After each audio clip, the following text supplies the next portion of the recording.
ابھی آپ ترقیات میں خوشی سے بات کرتے ہوئے بیٹھتے ہیں نا، ڈسکس کرتے رہتے ہیں کہ سنا ہے ایسی کار آ رہی ہے کہ وہ اب بغیر ڈرائیور کے چلے گی، روبوٹ سے چلے گی۔ اس کو تو ہم خوشیوں میں ڈسکس کرتے ہیں کہ اچھا ایسا ہونے والا ہے۔ پہلے ایسا تھا کہ موبائل آپ بٹن کے دباتے تھے، کسی نے اگر خبر کر دیا کہ نہیں بعد میں صرف ٹچ کرنے سے آتا ہے تو آپ کہتے اچھا ایسا بھی آنے والا ہے۔ لیکن آپ کوئی کہے تو آپ کو کوئی تعجب نہیں، ٹچ اسکرین، کوئی تعجب کی بات نہیں، بنا ڈرائیور کے گاڑیاں آ جائیں گی۔ اس طرح ہوتے ہوتے نظام زندگی اس قدر بدل جائے گا، اس قدر بدل جائے گا۔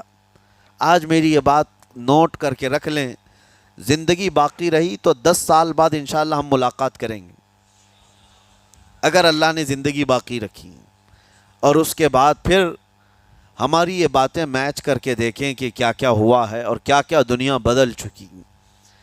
اسی لیے میں کوئی بھوشمانی نہیں کر رہا ہوں، اور نہ ہی کوئی جوتش بابا ہوں طوطا لے کر جو بیٹھتا ہے، یا تمہارے ہاتھوں کی لکیریں دیکھ کر کے کوئی فیوچر بولنے والا نہیں۔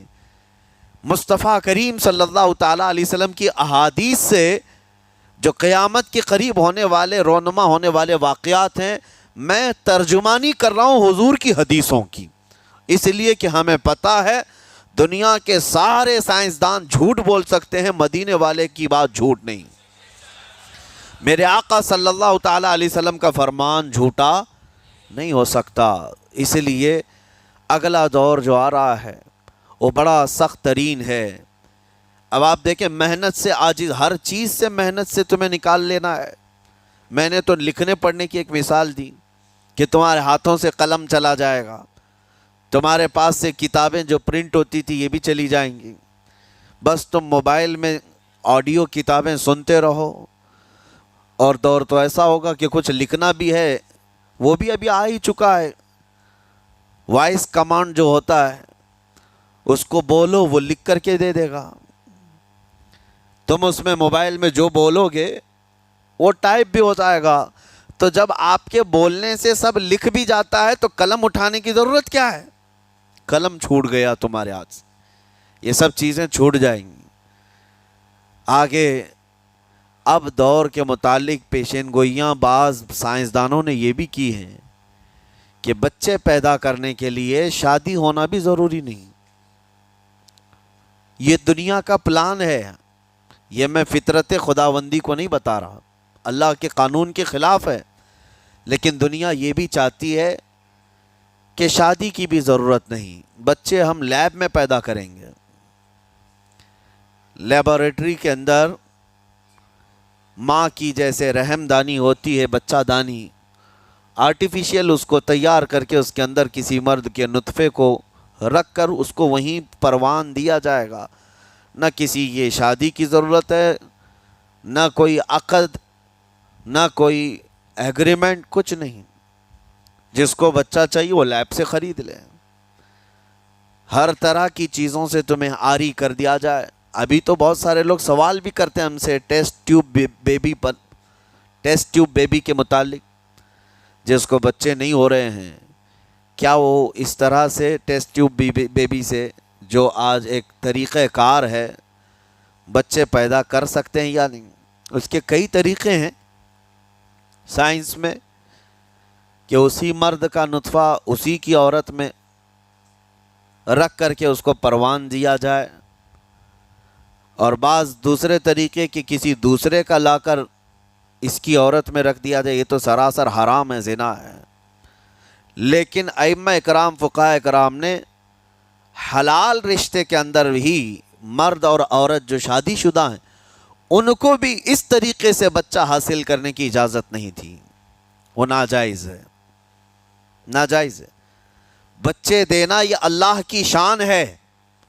حضرت ابو ہریرہ رضی اللہ تعالیٰ عنہ حضور صلی اللہ علیہ وسلم کی بارگاہ میں حاضر ہوئے، عرض کرتے ہیں عرب والے لوگ عزل کرتے ہیں یا رسول اللہ، یعنی بچے نہ ہونا نہیں چاہیے کسی کو، تو پریکاشن لیتے تھے وہ لوگ، اس کا طریقہ کار ان کا الگ تھا عربوں کا، وہ انزال نہیں کرتے، اس سے پہلے جدا ہوتے۔ حضرت ابو ہریرہ رضی اللہ تعالیٰ عنہ نے حضور کی بارگاہ میں پوچھا کہ ایسا کیا کرنا کیسا ہے؟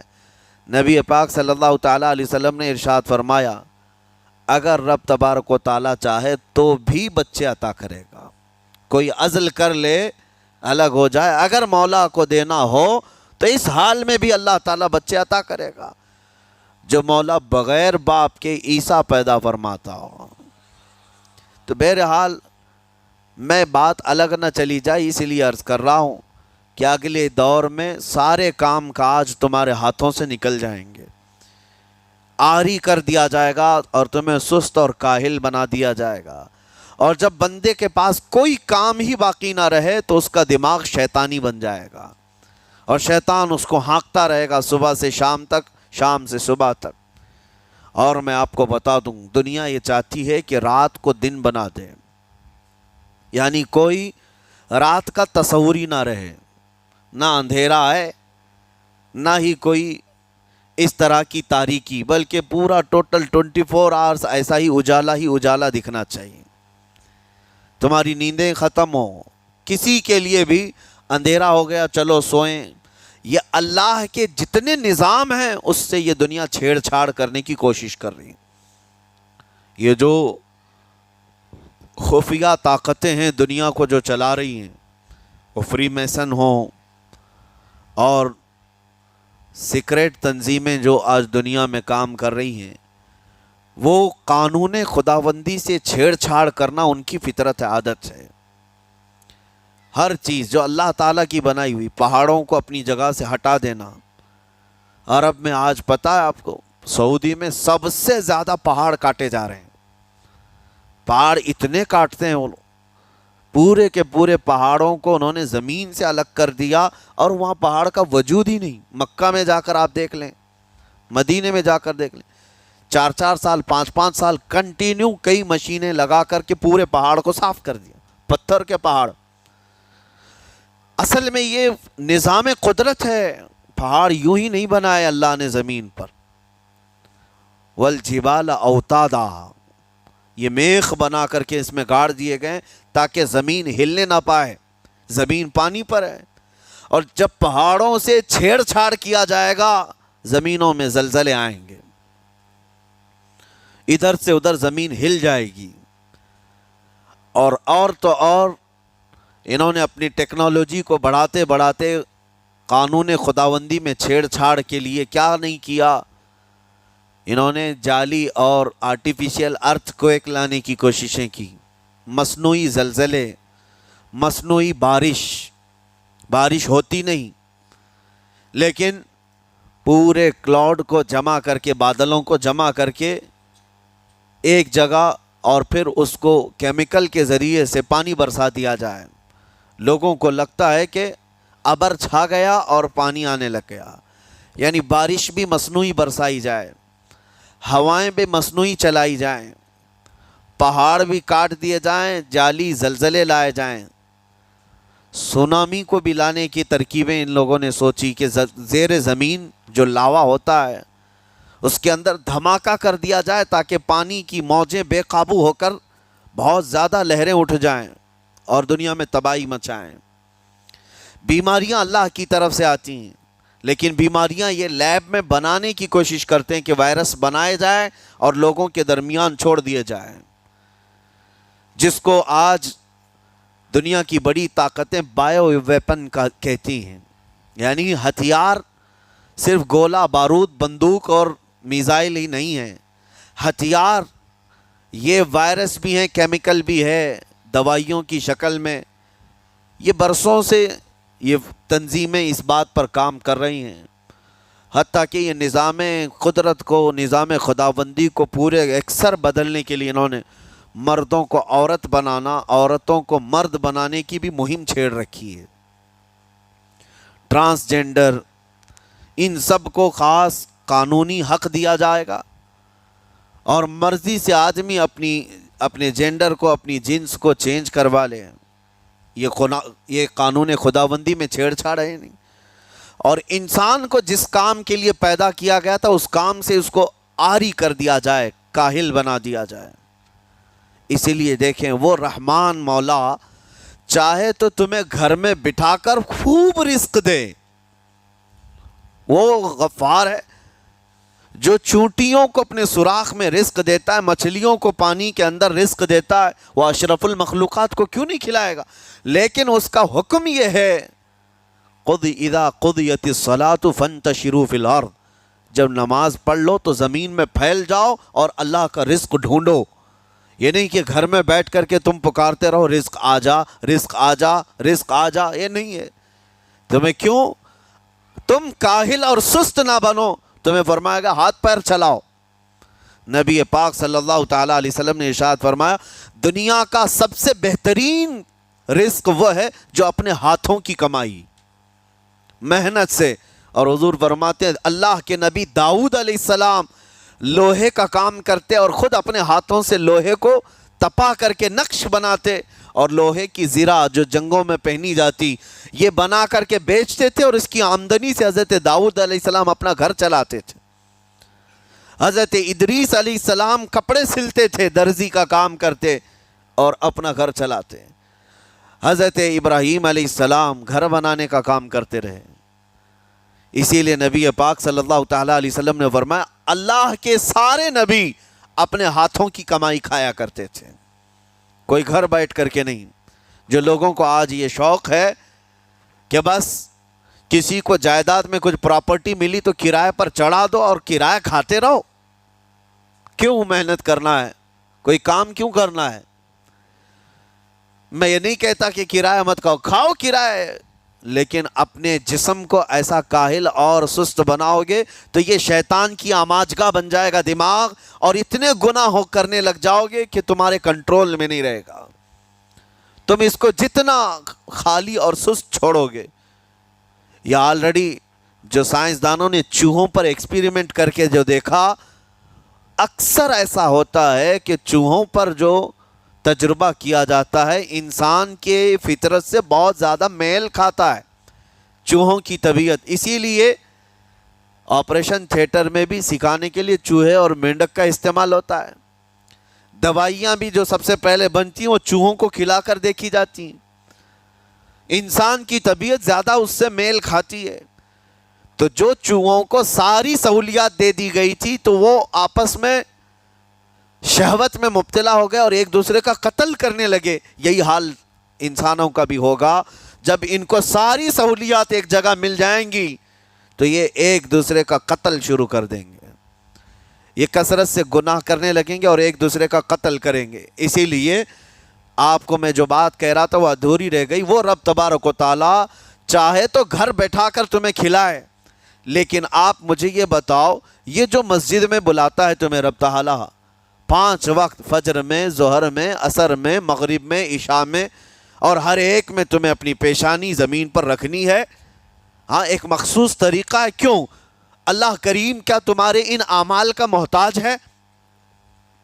محتاج ہے رب تعالیٰ کہ تم جتنے سجدے کرو گے اس کا پاور بڑھے گا، اس کی طاقت بڑھے گی، تمہاری عبادتوں سے اس کے خزانے بڑھیں گے؟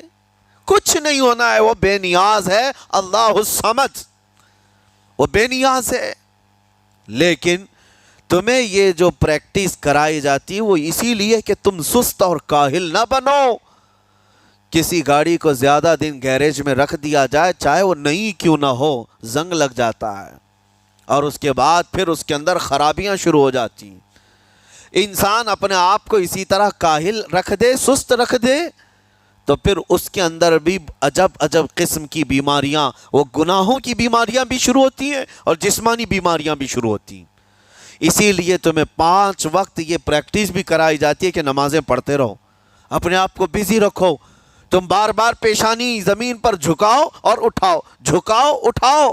یہ پریکٹس اسی لیے کرائی جاتی ہے کہ تمہارا جسم سست اور کاہل نہ رہے۔ اللہ کریم بندوں کی تمام مصالح اور ان تمام حاجتوں کو بہتر جانتا ہے کہ بندہ کس میں بہتر ترقی کر سکتا ہے۔ اسی لیے میرے عزیزو، اپنے آپ کو خالی مت چھوڑو، اپنے آپ کو خالی مت چھوڑو۔ اور وقت ہمارے پاس اتنا کم ہے کہ حساب دینے کے وقت ہمیں سب کو پتہ چل جائے گا قیامت کے دن۔ یہ بھی روایت میں ملتا ہے کہ بندہ یہ یاد کرے گا کہ میرے پاس اتنا وقت تھا، کاش میں کچھ نہ کرتا تسبیح لے کر بیٹھا ہوتا، کاش میں کچھ نہ کرتا دعائیں کر رہا ہوتا تو اللہ تبارک و تعالیٰ اس کا بدلہ مجھے قیامت میں عطا کرتا۔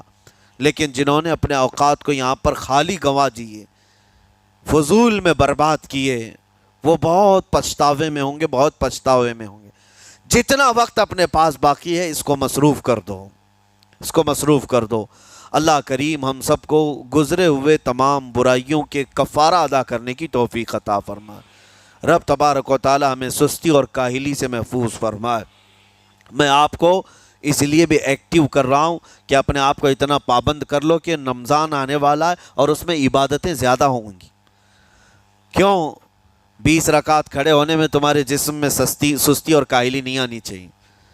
ہاں، ایک دن تراویح میں جوش میں آیا اور دوسرے دن افطاری کر کے خراٹے لینے لگ گیا، کھا کر کے پورا سو گیا، اور اس کے بعد پھر پتہ چلا سیدھے شب قدر میں آیا ہے۔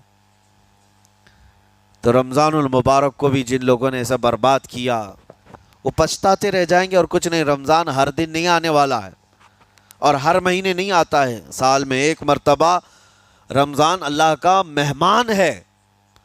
اس کے آنے سے پہلے اس کی آنے کی تیاریاں بھی کر لو۔ اپنے جسم کو ابھی سے اتنی عادت ڈالو، بلکہ جسم کو نہ صحیح لیکن دماغ کو اتنا بنا لو کہ مجھے یہ کرنا ہی ہے۔ یہ رمضان آئے گا تو میں ختم قرآن ضرور کروں گا، یہ رمضان آئے گا تو تراویح کی ایک رکعت بھی میری مس نہیں ہوگی، یہ رمضان آئے گا تو پورا قرآن میں تراویح میں ضرور سنوں گا، یہ رمضان آئے گا پورے رمضان میں ہر دن میں نبی پاک صلی اللہ علیہ وسلم پر 100 بار درود ضرور پڑھوں گا۔ یہ عہد ہوتے ہیں، یہ رمضان کی تیاریوں کے طریقے ہوتے ہیں۔